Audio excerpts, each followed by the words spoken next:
Universitario del Día presenta.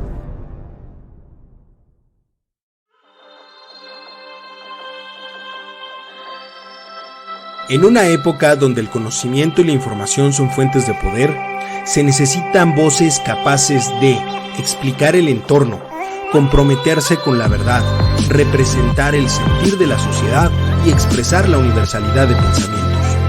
Un espacio de análisis, opinión, debate y crítica de temas de actualidad sobre economía, tecnología, política, cultura, gobierno o sociedad. Bienvenido, esto es Voces Universitarias, el eco de tus ideas. Comenzamos. ¿Qué tal? Muy buenas noches. Este es su programa Voces Universitarias en ausencia de nuestro conductor designado, Eduardo López. Igual un saludo de Carlos Chávez. Quiero darle la bienvenida a Itzel Atilano.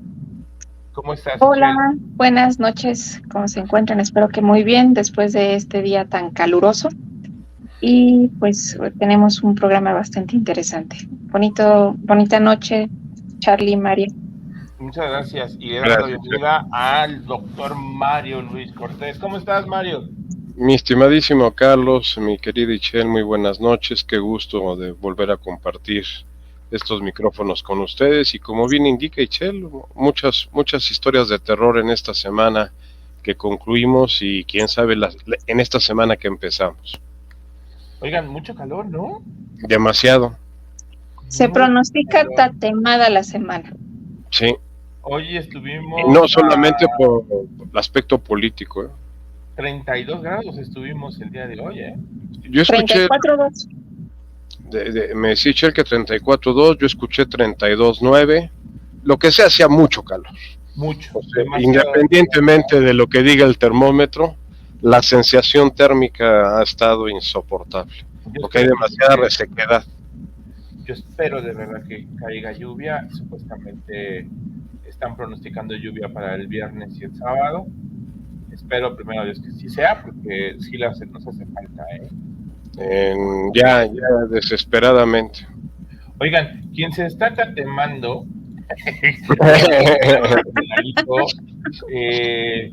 pues es nuestro magistrado, ex magistrado Saldívar. Así es. ¿No?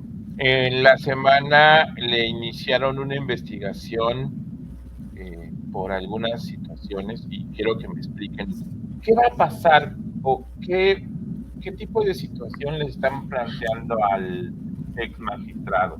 ¿Por qué? ¿Por qué le están planteando esta situación? Y otra pregunta que les haría antes de que me contesten ¿es una venganza o realmente es algo que se necesita en estos momentos? Hola, Carlos. Pues mira, yo les comparto lo siguiente. Primero hay que hacer una precisión.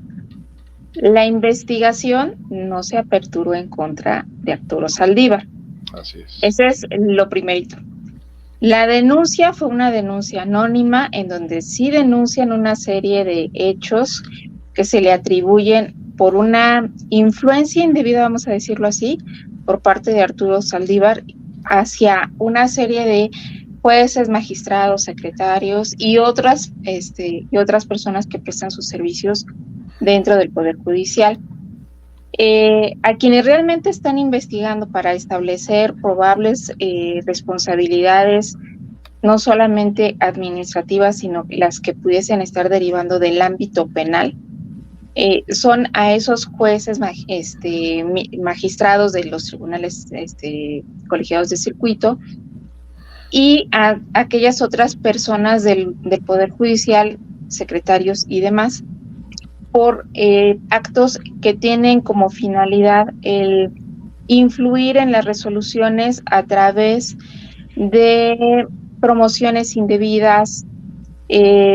Otra situación que se da también es adscripciones a circuitos que sean más amables o tolerables. Entonces, al magistrado Saldívar realmente no se le hace una investigación directa, sino va a ser de manera indirecta, y esto atiende a una razón de derecho. El magistrado, en términos de lo que dispone la Constitución Política, no puede ser, el magistrado de la Suprema Corte de Justicia de la Nación no puede ser objeto de una investigación por el Consejo de la Judicatura, sino que se tiene que ir a los mecanismos que establece la propia Constitución. Entonces ahí tenemos que el juicio político y lo que ya tendría que ser las responsabilidades penales. Entonces, en ese primer punto no estamos hablando de una investigación directamente enfocada al ministro Silvio Ibar, sino de manera indirecta. Aquí es una venganza. No es una venganza, más bien que tuvo el suficiente, vamos a decir, si es anónima, no sabemos si fue la misma gente del Poder Judicial. Lo más seguro es que sí, que la misma gente del Poder Judicial, ya en atención a todo el asedio que ha habido en relación con la reforma judicial que se pretende bajo la visión del titular del Ejecutivo, denuncian cuáles realmente son las deficiencias, y las deficiencias se llama Arturo Saldívar y su influencia indebida. Entonces, sí es para promover, yo lo leo en las siguientes líneas: independientemente de las responsabilidades que tengan los sujetos que cayeron bajo esa coacción o que facilitaron esos medios de coacción, tenemos la oportunidad, se va a tener desde el Poder Judicial la oportunidad de impulsar una reforma judicial que vaya enfocada realmente a atender las problemáticas del Poder Judicial, que es la discrecionalidad en la designación de circuitos, de promociones, que a veces no tienen que ver mucho con la meritocracia, en otras sí. Entonces aquí, pues yo creo que sí es importante, es bueno que se haya dado, y sobre todo de que la discusión sea en los términos para mejorar al poder Judicial. No, el Poder Judicial, al final del día, lo dijo el presidente, él hablaba con Saldívar para que pues vieran la manera de que las resoluciones salieran a favor del Poder Ejecutivo o que atendieran a los intereses del Poder Ejecutivo, y a veces no siempre en términos del derecho. Entonces, esto traería consigo, si se da una reforma en los términos del presidente, de que los ministros, los jueces, los magistrados, pues estén cooptados precisamente por ese poder político. Entonces, es sacarle la política del Poder Judicial, buscar que el Poder Judicial se regenere desde el interior a través de mecanismos que tengan realmente que ver con la imparcialidad, con la independencia, que es lo que se busca de los poderes judiciales. Mario. Pues mira, yo lo que he escuchado al respecto en varios mecanismos de información es que se está investigando, como bien lo indicaba Ichel, a la gente que estuvo involucrada en las supuestas situaciones de presión o de influencia por parte de Saldívar cuando era presidente de la Suprema Corte. Y se habla puntualmente de gente que conformaba su equipo, el secretario general, uno en particular, y otros secretarios que tenía él ahí. Los mencionaron ya por sus nombres, ya los publicaron, y que ahí es donde se está haciendo la investigación. Como bien lo indica Ichel, a él directamente no se le puede enjuiciar, y mucho menos a través de la judicatura. Entonces, también han aparecido una serie de denuncias y de demandas que particulares, abogados particulares, ya habían hecho en contra de Saldívar al respecto de esto. Pero ahí sí le pregunto a Ichel, a ver si es real lo que digo. Los ministros gozan de fuero, o sea, no tienen, no pueden ser llevados a un juicio o a un juzgamiento de tipo penal, o sea, ni civil ni penal, porque los ministros tienen esa facultad. No sé, Ichel, si estoy correcto. Mira, el juicio político sí puede ser objeto del... Pero ese es el Congreso. Ajá, ese es el mecanismo del que establece la Constitución. Ahora, en relación con delitos graves, los ministros de la Corte no tienen el fuero. O sea, por todo lo demás, o sea, por lo que hace sus decisiones. No pueden ser objeto de enjuiciamiento. Pero si caen en temas de delitos graves, ¿y qué serían delitos graves? Pues delitos por hechos de corrupción. Entonces, ahí sí podrían ser objeto. Va a ser objeto.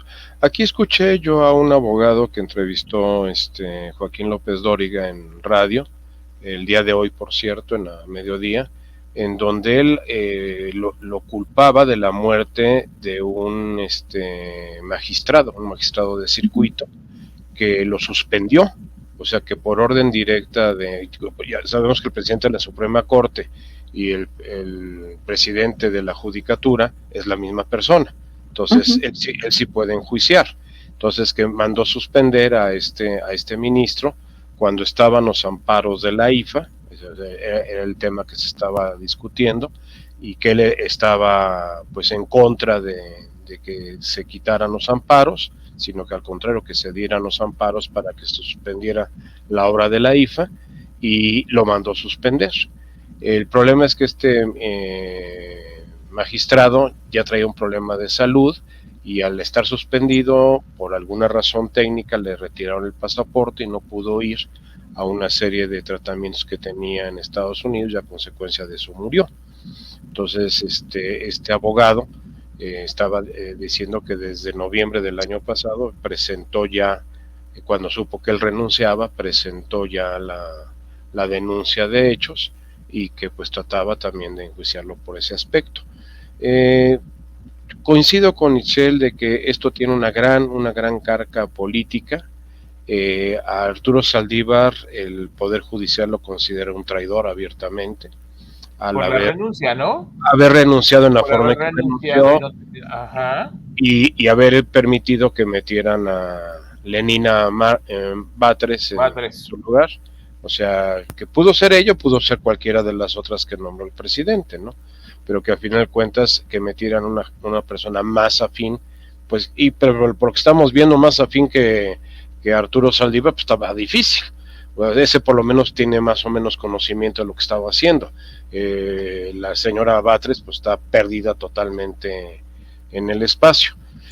Pero esa es una realidad, es un enfrentamiento entre el Poder Judicial y la Presidencia de la República, porque ni siquiera diré que el Poder Ejecutivo lo compone toda la estructura que depende obviamente de la Presidencia de la República. Y además el activismo que trae Arturo Saldívar en medios, en redes sociales, esta colaboración que se le dio en Radio Fórmula con Ciro Gómez Leiva, que al igual que Pigmenio Ibarra, pues hacen y deshacen lo que se les da la gana durante una hora, tiempo privilegiado en un programa de alto rating que es en las mañanas. Entonces sí, ahorita vamos a ver no solamente el caso de Saldívar, yo espero que en las próximas semanas van a empezar a saltar más chapulines en el comalco que no ni siquiera pensábamos que iba a suceder, pero es una realidad. Ahora, efectivamente, el Poder Judicial necesita una reestructuración, pero no la que plantea la alternativa C de López Obrador, ¿no? Eso sería un suicidio total y perder el grado de autonomía que tiene en este momento el Poder Judicial frente al Poder Ejecutivo. ¿Creen ustedes que está, voy a decir la palabra, corrompido el sistema judicial? Totalmente. Porque, a ver, tenemos varios jueces o varios magistrados, voy a usar la palabra correcta, varios magistrados que fueron colocados por el presidente López Obrador. No, esos son ministros, la Suprema Corte son ministros, y los juzgados de circuito son los magistrados. Entonces los ministros, corrijo, los ministros fueron colocados por el presidente, ¿no? La última, Batres. ¿Tienen que pagarle los favores al presidente? Pues ya lo vimos, Tienen que acotarse a lo que dice la Constitución. Bueno, sí. Perdón,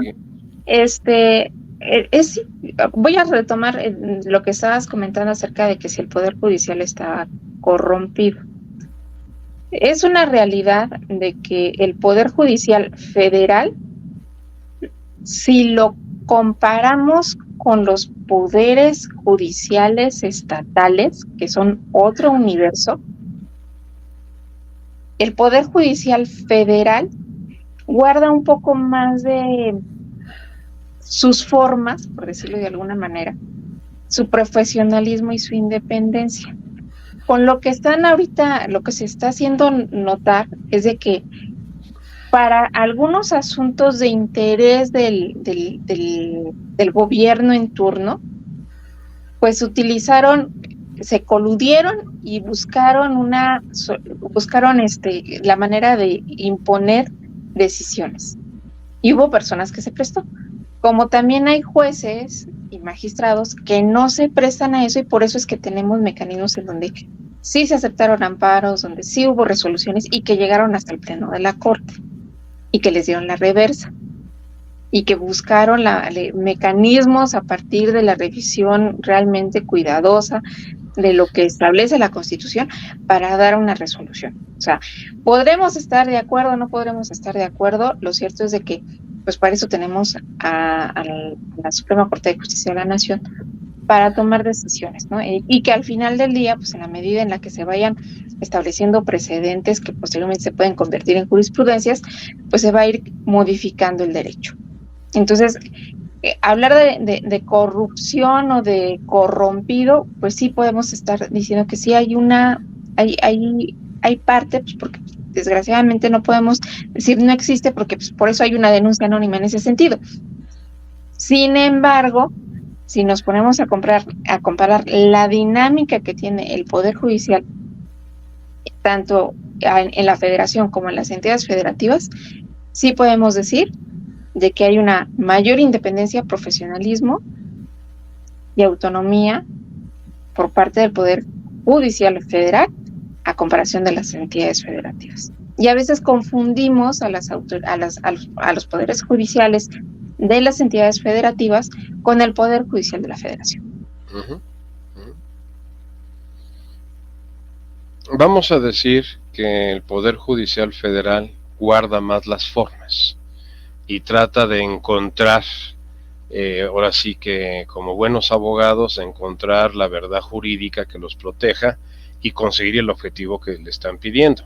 Cuando ya las cosas son de veras muy retorcidas, pues ahí es donde lo que dice Shell es cierto. Por eso es que tienen los sueldos que tienen, las prestaciones que tienen, y si tú le preguntas al Poder Judicial Estatal qué piensa del federal, te dicen que son la casta dorada y que ellos no tienen ni el 10% de los ingresos ni las prestaciones que tiene el Poder Judicial Federal. Y mira, ahí realmente el tema de la distribución de los recursos, Mario, es algo que no me voy a cansar de decirlo, tiene que ver mucho con la falta de la revisión de lo que es los convenios de coordinación fiscal que tienen las entidades federativas con la federación. Porque la federación se está quedando con la mayor parte y no está distribuyendo de la misma proporción a las entidades federativas. Entonces, esa demanda que hacían muchos gobernadores hace poco más de 8 años, en relación de la importancia de revisar los convenios de coordinación para hacer una mejor redistribución de los recursos y sobre todo quitar la dependencia que tienen las entidades federativas a los recursos que le da la federación, se va a ver también reflejado en una mejor distribución para los poderes ejecutivo, legislativo y el propio funcionamiento de las entidades federativas. Entonces, no es justificarlo, pero sí hay una razón y hay una causa, y esa causa es que la federación, a través de la coordinación fiscal, le ha quitado muchísimos recursos a las entidades federativas y no les regresa ni siquiera en la proporción en la que aportaron recursos. Así es. Déjenme preguntarles, ya para cerrar este tema, repercusiones para Claudia, repercusiones para Xochitl. No les pregunto por el otro, porque el otro no, sonrisas no pega, pero ¿qué va a pasar con este tema? ¿Sí se profundizará, se va a quedar ahí, como siempre, o nada más fue así como llamarada de petate, como le decimos nosotros? O sea, se prende y en 15 días ya se olvidó porque no procedió. ¿Cuál sería el futuro de todo esto? Pues mira, yo básicamente considero que pegarle directamente, en este caso a Claudia o al presidente, no. O sea, es un caso, vamos a decir que en todo aspecto redundaría solamente en la credibilidad en la probidad del señor Arturo Saldívar. O sea, si estaba aspirando a una posición, si es que Claudia llega a ser la presidenta, pues en este momento se tiene que desdibujar. Y la estrategia sería alejarlo y no, como está cayendo en el juego, de irse a litigar a los medios.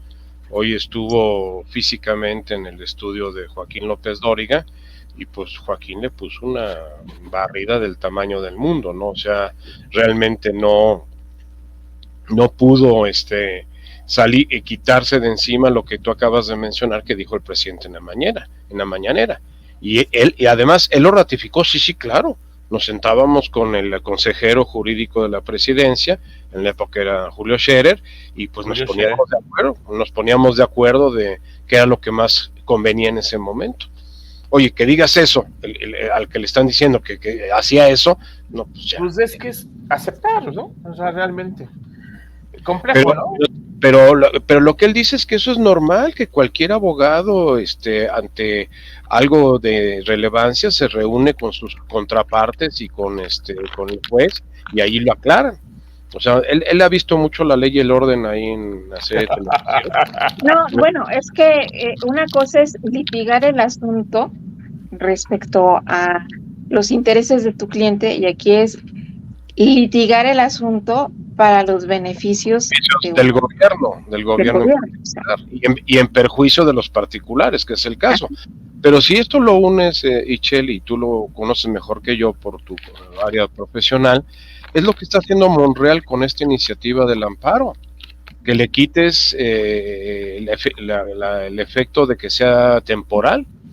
Mira, en esa reforma que ya pasó por comisiones y que fue aceptada y que pues ahorita estaría pasando a lo que serían las cámaras para su estudio y votación, la reforma que se pretende de la ley de amparo en relación con los efectos que tendría el amparo contra leyes.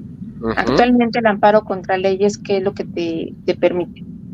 Pues el que en las leyes generales y en las leyes federales, pues su aplicación, si afecta a los derechos fundamentales o los bienes jurídicos que impactan a toda la población, pues no sé, si tú promueves el amparo, no necesitas necesariamente colocarte en el supuesto jurídico, sino que hay un control constitucional difuso. Entonces, en ese sentido, la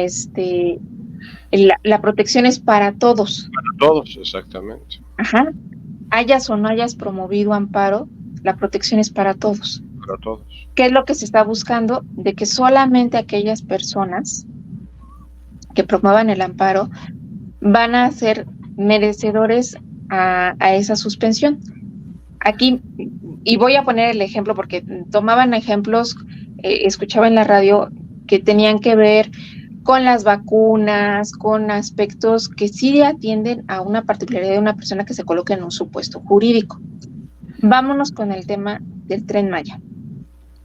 En el caso del Tren Maya, se emitieron órdenes ejecutivas por parte del Ejecutivo, donde se establecía de que, y fue una orden, ni siquiera fue una ley, es una orden por parte del Ejecutivo en donde se establecía de que todo lo que tuviera que ver con el Tren Maya era clasificado como de seguridad nacional. Es bueno, ¿no? Pasándose por el arco, lo que establece la Ley General de Transparencia, que dispone que, bueno, que todo lo que tenga que ver con las contrataciones no es privado, es público. Entonces, ¿por qué lo quisieron meter en la casilla de seguridad nacional? Porque son vías de comunicación y porque lo está atendiendo el ejército. Sí, señor. Y es estratégico. Pero al final del día, usted hizo pública la ruta que iba a tener el Tren Maya. Primer punto. Segundo punto, el ejército no está haciendo labores de seguridad nacional, están haciendo labores civiles que tienen que ver con la construcción. Uh-huh. ¿Sí? Entonces, aquí, ¿quién fue el denunciante? Bueno, ¿quién fue el quejoso dentro de este amparo? Pues fue el propio Instituto Nacional de Transparencia y Acceso a la Información. Entonces, ahí, ¿qué hicieron? Pues suspender las obras del Tren Maya en por lo que hacía a la ejecución y la difusión del tema, porque y la difusión de la información, pues era obligar a la autoridad que diera la información en relación con el tema. ¿Qué es lo que pasa? Pues, ¿cuál era el bien a tutelar en este caso? Pues era el medio ambiente, por lo que hacía los amparos en contra de la construcción del Tren Maya. Y la otra, pues el que no fuera opaco el tema de la construcción del Tren Maya. Y por eso lo suspendieron, porque eran bienes que afectaban a todos. Hoy pregúntenle a la gente del sureste cómo se encuentra el tema del agua en esa zona. ¿Cómo están ahorita en relación con el tema de la temperatura en la zona del sureste? Uh-huh. ¿Por qué? Pues porque no había impactos ambientales. ¿Por qué? Pues porque no quisieron hacerlo en el momento y realmente evaluarlo. ¿Por qué? Pues porque iba a tener el rechazo de la mayoría de la gente. Y eran zonas protegidas, conforme a la ley de ecología.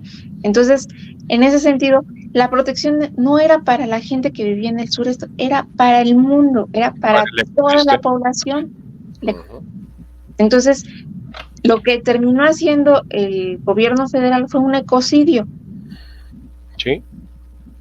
No, aparte de todo, porque la pregunta que todos nos hacemos es ¿dónde quedó toda la madera que se cortó? O sea, todos los árboles que se cortaron, ¿dónde quedaron, verdad? Entonces, el que ahora digan, bueno, es que no importa si afecta a el medio ambiente, si no importa, porque tú no presentaste el amparo, entonces tú no vas a tener los efectos. Pero realmente ya no vas a estar protegiendo. Uno de los efectos del amparo es el mantener las cosas en el estado en el que se encontraban. Así. Entonces, si la suspensión nada más va a ser para una persona, pues simplemente van a continuar las obras. Pues sí. Y entonces las cosas no se van a mantener en el estado en el que se encontraban. Entonces, uno de los efectos principales del amparo se van a perder. Y los bienes jurídicamente tutelados, como son la vida, el medio ambiente, la salud, pues pasan a segundo plano. Exactamente, pasan a un segundo plano. Entonces, sí tiene un impacto bastante importante. Sí debemos de ser conscientes de que, por ejemplo, el tema ahorita que igualmente está que ya pasó igual por comisiones y que se autorizó, en relación con los recursos de las AFORES, uh-huh. Pues sí, ya pasó comisiones hoy pasó comisiones.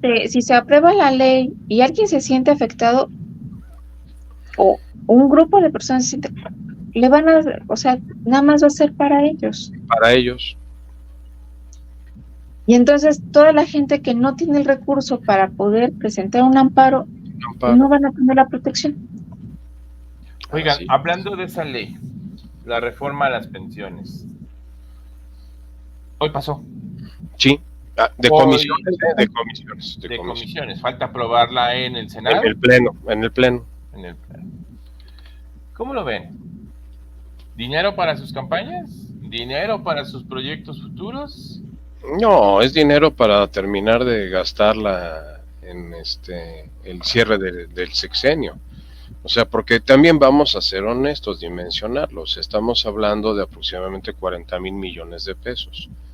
El boquete de las pensiones es 20 veces eso. O sea, estamos hablando que el boquete que trae de pensiones del bienestar anda alrededor de $500 millón de pesos, o sea, 500,000 millones de pesos, y que esto llegarían 40,000 millones, que no los van a recibir de golpe y porrazo, o sea, hay todo un proceso para que hagan la transferencia. Tal vez es como los fideicomisos, buscar dinero en el cajón a ver qué me encuentro, esas moneditas que se me cayeron por ahí. ¿Moneditas? Yo quisiera esas moneditas, Mario. Bueno, para lo que están jalando oye, en un presupuesto de 9 billones de pesos, que estés preocupado por 40,000, es como si te digo, traigo en la bolsa 9,000 pesos, me preocupan 40, pienso que no, o sea, no hay proporción. Entonces, aquí se ve también que es ¿cómo te diré? El principio o la cabeza de playa que están metiendo para meterle mano en un futuro a los 6 billones de pesos que tienen las Afores, porque eso es lo que tienen las Afores ahorita en administración, 6 billones de pesos. Eso sí suena interesante, o sea, y más con los criterios los precriterios que anunció Hacienda económicos para el 25, donde le recorta casi al 50% el presupuesto al nuevo gobierno. Pues yo no sé, ese sí es más preocupante, ¿de dónde va a salir el dinero? Aquí lo crítico de la ley contra las Afores, de incautar esas cuentas, que ya existe, o sea, ya existe el mecanismo, en la banca existe, de que si tú tienes una cuenta que tienes sin movimiento por más de 5 años, el banco la reserva, y pasado X tiempo, el banco tiene que entregar esa reserva a la beneficencia pública. No sé si es así, Chelo, o me equivoco. Pues mira, yo lo que escuché de parte de una diputada de Morena era es lo siguiente. Ellos argumentan de que hay una serie de recursos que se encuentran dispersos en Afores, tanto comerciales, las Afores de bancos, de seguros, o sea, las Afores, vamos a decir que no están dentro ni del IMSS, ni del ISSSTE, ni de las Fuerzas Armadas, ¿no? Entonces, en ese sentido, dicen, bueno, vamos a recopilar todo ese dinero, toda esa gente que ya pasó de los 75 años y que no han tramitado el tema de su jubilación. Y se va a meter todo ese dinero en un fideicomiso, y ese fideicomiso va a estar a cargo del Banco de México. Y que, pues, llegado el momento, la ley tiene mecanismos para que si una persona o sus beneficiarios tramitan la recuperación de esos recursos, se le van a entregar esos recursos. Y entonces aquí me parece que se está contando una historia muy bonita, porque en una ley pues no te va a venir todo ese detalle.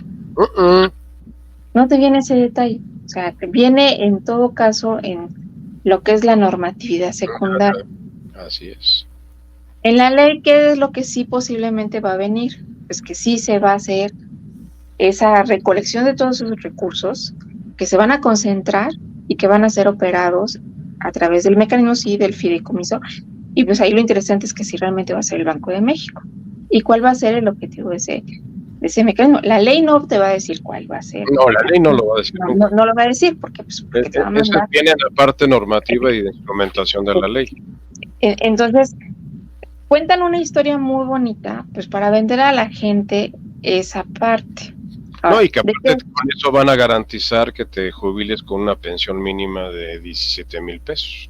Entonces dicen, es que aquí lo que deben de incentivar en los medios de comunicación y las propias Afores es de que si tú tienes una cuenta, rescata tu cuenta.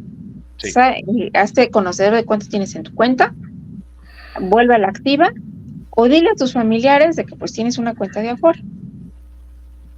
Entonces, aquí vamos a ser muy sinceros. ¿Cuándo el mexicano realmente se preocupa de los temas de la pensión? ¿Cuando ya están cerca de la edad o porque ya se murió? Exactamente. Ese es un hecho muy, muy cierto de que sí hay una responsabilidad de parte de todos y cada uno de nosotros de que pues nos debemos de preocupar de nuestra jubilación, yo creo que desde el momento en que empezamos a trabajar. Yo nada más me acuerdo que cuando nació el SAR en el 92, el Sistema para el Retiro, en su primera etapa, todo el dinero que se mandó al SAR, que se pagaba al SAR vía nóminas y vía pago a través de Seguro Social, a la hora que se crearon las Afores, se perdieron como en aquella época como 50,000 millones de pesos que nunca supieron dónde quedar. Y mira, tan es una situación de que la parte de las 92 al 97. La parte de las pensiones es algo que sí debe de tenerse mucho cuidado y que sí debe de existir una responsabilidad de nosotros como ciudadanos de saber qué es lo que se está autorizando en ese sentido. Hoy, por ejemplo, si una persona trabajó durante muchos años en el sector gobierno, su afore pues se encuentra en pensionista, porque en automático te la meten en pensionista, no te preguntan, se va a pensionista, ahí se abre tu cuenta. Si tú la quieres sacar de pensionista, pues tienes que hacer el trámite correspondiente. Sí. Pero si resulta de que te sumas a la fuerza laboral del sector privado y dejas tu afore en pensionista, porque pues estabas antes con el sistema del ISSSTE, pues la dejas ahí en pensionista, y luego se te abre otra afore, y vamos a poner en cualquier institución bancaria que tenga una afore. Y entonces ahí ya tienes dos números, tienes un número de seguridad social por cuanto hace al ISSSTE y tienes un número de seguridad social por cuanto hace al IMSS. Pero no se supone que los tienes que unir. Exactamente, los tienes que consolidar, pero la consolidación es todo un relajo. Y se pueden aventar fácil 1 año, año y medio haciendo trámites para llegar a la consolidación de esas cuentas. No, Y en ese proceso de consolidación de cuentas se pierde dinero. ¿Por qué razón? Sabrá Dios, pero se pierde dinero. Y luego, para que realmente, y ya realmente llegues al tema de que tengas esos recursos, vuelve a haber ahí una situación, es que te lo vamos a dar en 3 partes o en 2 partes, porque aparte tienes que identificar cuál va a ser el mecanismo que quieres para que te den tus recursos, si una pensión vitalicia, si una sola exhibición, o si te lo voy dando de poquito en poquito y una parte la tienes en una cuenta de inversión. Si es una pensión vitalicia, que eso tampoco lo dicen, pues te van a dar hasta que te mueras. ¿Y qué va a pasar con el resto? Porque el resto ya no se lo van a dar a tus deudos. No, ya no va a ya ser no se lo dan a tus deudos, se lo queda la FORE. El fondo. Ajá. Y entonces, todas esas pequeñas particularidades se pierden en el camino. Y es dinero. Partamos de una base. Hasta el día de hoy, nadie se ha jubilado vía FORE. Todo el mundo se ha jubilado vía Ley 73, que era la ley anterior, inclusive los del gobierno, o sea, es tan peor, o sea, su aforización fue hasta el 2007, o sea, 10 años después, que es lo que pelea López Obrador políticamente, que es contra Zedillo y contra Calderón, en las reformas que se hicieron del sistema de pensiones. Sí, o sea, ya ahorita la problemática no va a ser ni para la gente que tiene 60, 65, ni 70, ni 75. La problemática es a mediano plazo, para las personas que están en un rango de edad entre los 40 y los 50 años. Así es. Ahí es donde va a tronar la burbuja. Pues es un tema complicado esto. Eso sin contar, porque van por afores. Sin contar Infonavit. Mucha gente también, que no recupera su Infonavit, lo deja ahí. El fondo de vivienda, sí.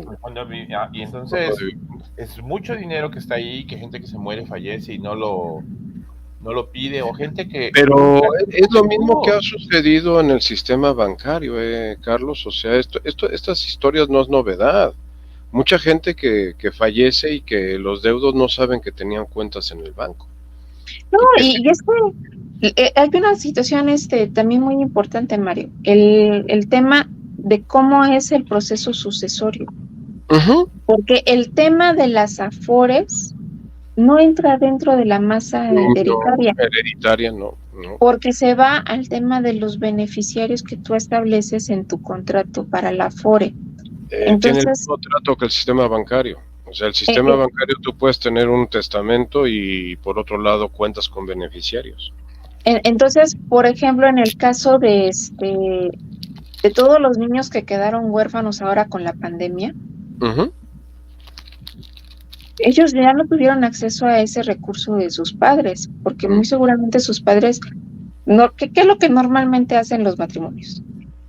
Si los dos trabajan, uno te ofrece y así a la inversa, ¿no? O sea, el hombre a la mujer y la mujer al hombre. Michelle, es que las Afores o quien sea, cualquier seguro te dice, no pongas hijos menores, porque si pones un hijo menor de edad, tienes que poner una albacea, y eso es todo un viacrucis.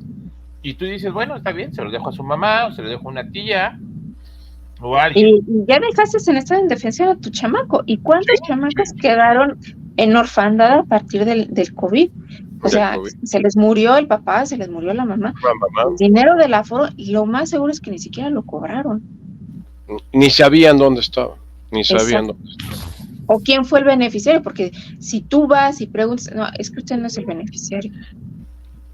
Oye, pues es que no, es que usted no es el beneficiario y esa información yo no se la puedo dar. Yo no se la puedo dar, exactamente. Es que es un tema bien complicado, de verdad.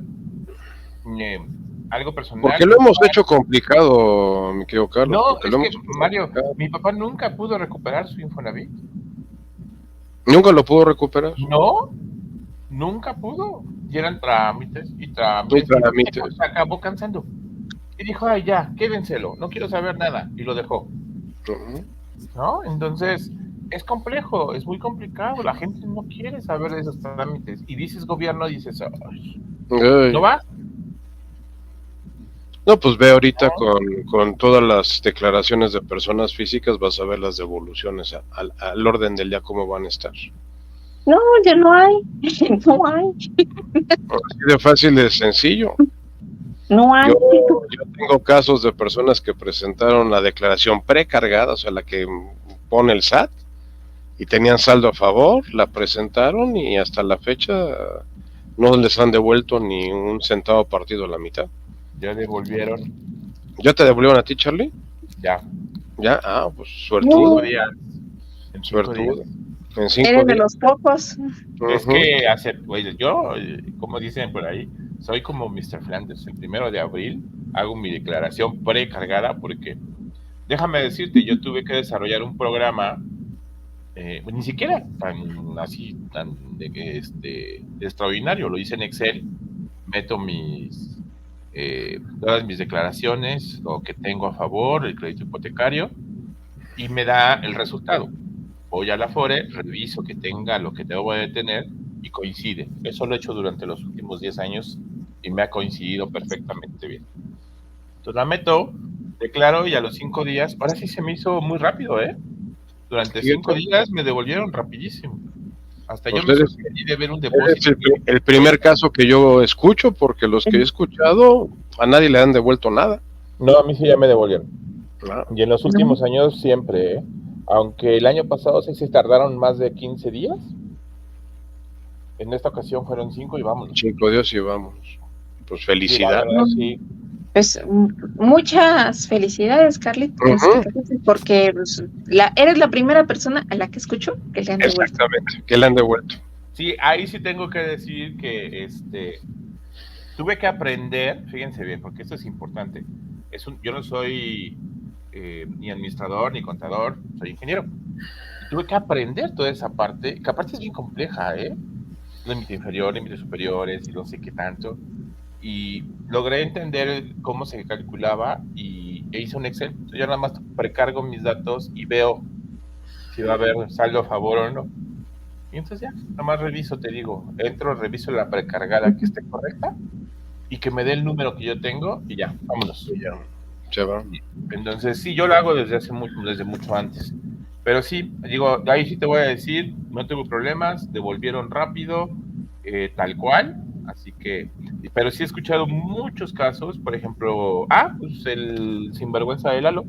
Sí, no, es delincuente fiscal. No, por viaje. Ese es delincuente. Por viaje tiene pleitos, ¿no? Sí, pero él es delincuente fiscal. No digas eso. No, porque me lo van a perseguir, Hay una parte muy importante que comenta este Charlie, y que es la complejidad de la materia fiscal. Sí. Con cada ejercicio fiscal se van haciendo modificaciones por cuanto hace a los criterios de lo que puede ser deducible en el régimen de sueldos y salarios, e invariablemente también lo que puede ser deducible o no, y los mecanismos por los cuales puedes hacer deducible o no un gasto, si estés en el régimen en el régimen general, o si estás por el régimen simplificado, física con actividad empresarial, o sea, dependiendo del régimen que tengas, vas a tener autorizado determinado tipo de gastos para deducirlos, y que a veces la trampa precisamente se encuentra en el tema del concepto. A veces por cuanto hace a la parte de honorarios médicos, de principio pues que encuentras un médico que te quiera dar el recibo de honorario. Esa es como que la primera. Si te da un recibo de honorarios, te cobra el 16%. Porque normalmente les dices, con recibo de honorarios, entonces, te cobran el 16%. Y la otra situación es de que si en el concepto que te ponen en su recibo de honorarios no viene honorarios médicos o atención hospitalaria, si en el caso de que lo hayan emitido desde el hospital en el que se encuentran adscritos, no te hacen válido el gasto. No, y además la forma en que lo hayas pagado. También esa es la otra situación. Si lo pagas en efectivo, no tienes que pagarlo en transferencia o lo tienes que pagar con tarjeta de débito o crédito. Ahí es correcto. Luego, por ejemplo, ¿cuántos de nosotros no compramos lentes? Bueno, yo compro lentes. Bueno. Solamente es deducible el gasto de lentes si tú los compras en una óptica. Así que vete olvidándote de la tienda departamental, vete olvidándote de la tienda esta donde encuentras la despensa y otras cosas más. Ya ahí no te van a hacer deducible el gasto porque no es la actividad preponderante de esas tiendas. ¿Quieres que sea deducible? Vete a una óptica. Y es lo mismo, ¿qué es lo que debe decir? Optometría y no sé qué más. O sea, si viene una situación diferente, no te lo van a hacer válido. No. Y son detallitos que a veces, conforme va pasando el ejercicio fiscal, no te vas dando cuenta. Y ya hasta el final es cuando juntas todos tus comprobantes fiscales y dices, me pusieron gasto en general. Me pusieron, y ponen y entonces ya no te lo hacen válido. Ya no te lo hacen válido. Efectivamente. Es todo un tema, Itzel, ¿eh? Sí, un tema. ¿No? Entonces, eso se complica muchísimo cuando pones ¿cómo se llaman? Profesionales, actividades profesionales. Servicios profesionales. Ahí se complica el tema. Porque tienes dos regímenes y tienes que tributar por el que tienen que hacer lo que es la tributación por cuanto hace tu régimen de sueldos y salarios si es que estás en ese, y si estás en servicios profesionales, son dos cuentas. Dos cuentas, sí. Son dos. Y se suman los ingresos. Pero acumulativas, pero dos cuentas. Son acumulativas. Ajá, son ingresos acumulables. Y ahí tienes que aprender muy bien conceptos, dónde, cómo, la factura, tiempos, todo. Es muy, muy complejo. Pero oigan, nos quedan 12 minutos y entonces vamos a la parte que le gusta a Lalo, que es el chisme. El chisme de las campañas. ¿Cómo vieron esta semana nuestros candidatos? Empecemos con Sonrisas Maínez. No, pues Maine está feliz. Ha hecho recorrido, ha hecho un roadshow en casi todos los programas noticiosos y dice que una semana antes del debate nadie lo conocía y una semana después del debate todo México lo conoce. Por la sonrisa, ¿verdad? No por otra cosa, pero ya lo conocen, ya lo ubican por lo menos. Entonces, los memes han estado al orden del día. La discusión de que si Xóchitl ganó, si Xóchitl perdió, si Claudia ganó, si Claudia perdió. Yo creo que lo más relevante al respecto de los chismes fue que la primera reacción del presidente el lunes, yo me imagino que es porque estaba en Mazatlán, estaba viendo el eclipse, se iba a ir a almorzar a Badiraguato, dijo que todo estuvo muy bien, pero al día siguiente, ya que lo vio bien, hasta la rayuela brincó, la rayuela de la jornada, o sea, casi quema en leña verde a Claudia, porque cómo es posible que no lo defendiera. Pues, primera vez que yo escucho al presidente en funciones que le diga a los candidatos que por qué no hablan de sus logros y de su magnífico proyecto que ha logrado. O sea, fuera de contexto, ¿no? O sea, eso fue el martes. Y pues ahora sí que todos los días ha habido una gracejada diferente por parte de nuestro señor presidente, y pues ya llegas a un punto en que dices, pues ya, que siga. Ahorita pues yo creo que lo más relevante del fin de semana fue la caída de Claudia, la caída física de Claudia por andar queriendo imitar a Xóchitl, y Xóchitl ahora tratando de justificar que si la bandera, que si no la bandera, que si las preguntas, que si no las preguntas. O sea, realmente esta semana para los candidatos ha sido bastante desapercibida. Pero ¿qué tienes en la encuesta? Quiero presentarles la encuesta que hizo el sitio El Comentario del Día. Estamos transmitiendo. Esta fue la segunda encuesta de intención de votos. La muestra son 1,157 encuestados. Nadie fue pagado, nadie fue comprado. Son votos que la gente emitió desde su punto de vista. Y los datos que les vamos a presentar es, la primera pregunta que se les hizo es, ¿vas a votar en las elecciones de este año? Y me gusta mucho porque este porcentaje es muy alto. Sí. Si esto realmente sucede, vamos a tener unas elecciones muy parejas. Porque estás hablando del 94%. Pero, híjole. Es muy difícil que consigamos ese dato, ¿no? ese dato. Pero bueno, ahí está la tendencia. Es la tendencia. La segunda pregunta que se hizo, el primer debate cambió tu opinión sobre a quién dar tu voto. El 67% se mantuvo y hay un 15.1% de preferencia a cambiar su voto. 15% que puede afectar muchísimo. Ajá. A la candidata presidencial o inclusive al segundo lugar, No lo sabemos. El que cambió su voto puede ser de uno a otro o de otro a otro. O sea... Ajá, entonces ahí hay que ver cómo se maneja ese 15%. Obviamente tenemos el 13%, que es un porcentaje alto de no vi el debate, y un 3.8% donde los debates no son relevantes para mí. Eso significa que no va a tocar su voto y lo va a mantener. La tercera pregunta que se hizo es, si hoy fueran las elecciones, ¿por quién votarías? Y esto es impresionante, ¿eh? A diferencia de las encuestas que salen donde Claudia mantiene el porcentaje del 60%, 40, 45, 50, en esos rangos anda, tenemos aquí que Xóchitl Gálvez se lleva el 64%. Es un voto muy grande, muy grande. Muy grande, muy grande. Ajá. ¿Y Claudia qué se lleva? Claudia estaría en un 15%. O sea, no sé si está mañana, pero también está muy... No mañana.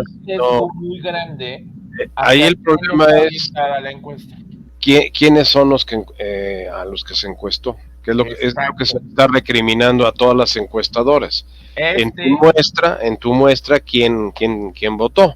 Ajá. En este caso yo lo que veo es que fue una encuesta abierta a la gente que tal vez se identifica con la forma de pensar del programa, y pues por eso salen estos números. Esta es una gráfica que yo no le daría mucho peso ahorita. No, en este momento. Entonces, es complejo, porque mucha gente que nos sigue está muy a favor, y obviamente no, los haters no votaron aquí, entonces puede ser que ahí notamos un sesgo muy grande, ¿no? La siguiente pregunta es, pensando en la Cámara de Diputados, ¿por quién votarías? Lo mismo. Lo mismo. Tiene el sesgo. Pero ojo con esto, no hay que darle el 50% a un solo partido. Ojo con esto. Tengan mucho cuidado porque esto puede representar una ley que no nos favorezca. Esto puede representar algo que modifique el futuro del país. Cuidado. Lo que está pasando ahorita que platicamos al principio del programa, con la ley del amparo y con la ley de las afores. Es correcto. Entonces hay que tener mucho cuidado con este tipo de situación. No, y hay una parte, hay algo muy importante, Carlos, que tenemos que tener en cuenta en relación con el Congreso.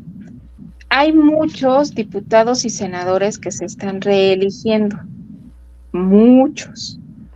Entonces, yo creo que el primer ejercicio que tenemos que hacer de manera ciudadana es, uno, conoce quién es tu diputado o tu senador en tu distrito, y qué fue lo que hizo tu diputado o senador durante la magistratura que está ahorita en funciones. Si realmente hizo algo durante ese tiempo que se supone que él te está representando. Entonces, aquí realmente si es que vas a votar, pues infórmate, obtén la información necesaria y que si se va a reelegir a alguien, pues que porque realmente hizo algo en beneficio de tu comunidad, de tu distrito. Es correcto. Porque no, ¿de qué vale alguien que nada más va a ir a ocupar una silla? Y eso es preocupante, ¿no? Déjenme continuar con la encuesta tantito para allá, porque ya nos queda poco tiempo. Pensando en la Cámara de Senadores, ¿por quién votarías? Lo mismo, el mismo sesgo. Y ¿consideras que el proceso electoral ya está arreglado? Fíjense bien, 43% dice que sí y el 56% dice que no. Creo que tenemos una velita de esperanza para la gente que vaya a votar. Y eso podría ser la democracia. ¿Piensas votar por el mismo partido en toda la presidencia, presidencia, diputados y senadores? 68% sí. Esto es peligroso, No, pero es consistente con el sesgo que tiene. Es correcto. Y la última pregunta sería, ¿cuál debe ser el principal tema de las propuestas de los candidatos? Seguridad, número 1. Número 2, educación. Número 3, salud. Número 4, economía. Y número 5, relación con otros países. Creo que salud es número 4, perdónenme. Economía es número 3 y educación número 2. Me parece muy adecuado, muy acertado. Sí. Y estos son los resultados. ¿Afectó el debate presidencial la intención del voto de las personas? No, el 67%. La candidata de la coalición con más apoyo, Xochitl Gálvez. Y el tema de mayor importancia es seguridad. Seguridad es un tema que tiene que ser base del siguiente, que tiene que ser base del próximo sexenio. Seguridad. Oigan, nos queda poquito tiempo. En un minuto o menos, conclusiones de estos temas. Michelle. Bueno, hay que estar atentos qué es lo que se autoriza en las cámaras. Hay que estarnos informando porque al final del día nos va a impactar en nuestras vidas y las vidas de nuestros seres queridos.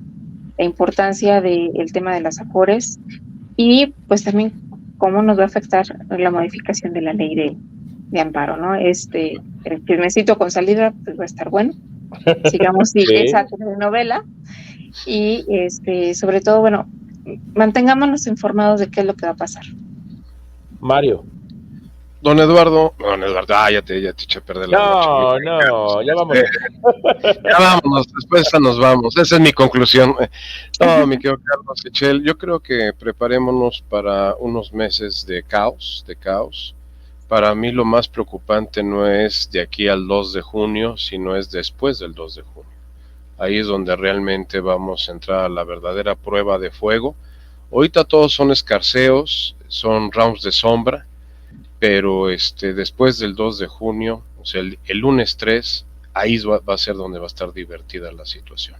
Entonces preparémonos para ver todavía muchas historias de aquí al día 2, pero preparémonos para las realidades que vamos a vivir a partir del día 3. Muchísimas gracias, Ichel, muchísimas gracias, Mario, y sobre todo a usted, querido público culto y conocedor, por estar con nosotros. Nos vemos la próxima semana aquí en Voces Universitarias. Que tengan muy, pero muy buen inicio de semana.